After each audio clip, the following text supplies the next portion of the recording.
The US Secretary of State, Mike Pompeo, says he's deeply concerned by Turkish activities in surveying for oil and gas in eastern Mediterranean waters claimed by Cyprus.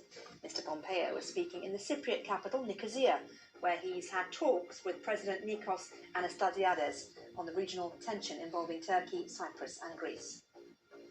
Two former British Prime Ministers, Tony Blair and Sir John Major, have condemned plans by Boris Johnson's government to override elements of the Brexit withdrawal agreement relating to Northern Ireland.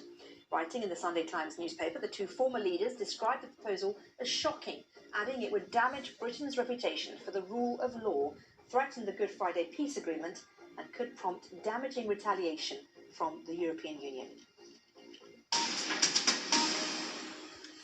A leading scientist has warned that the UK is on the edge of losing control of coronavirus as infections rise.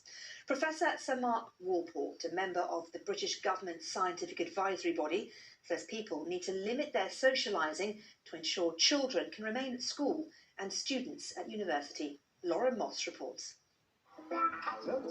On the final weekend before new restrictions are introduced, there's a stark warning about what could lie ahead. 3,500 more coronavirus cases have been diagnosed for the second day in a row. Scientists say although the rate of infection is lower than it was at the peak of the pandemic, COVID-19 is growing in the community.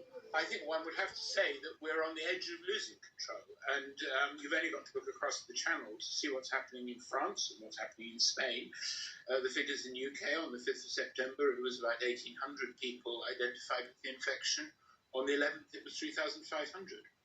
There's been an increase in coronavirus cases across all age groups. It's most pronounced among 20 to 39-year-olds. But there's also been a steep rise recently in people over the age of 80 testing positive. Those numbers declined over the summer, but as you can see, they're now going back up.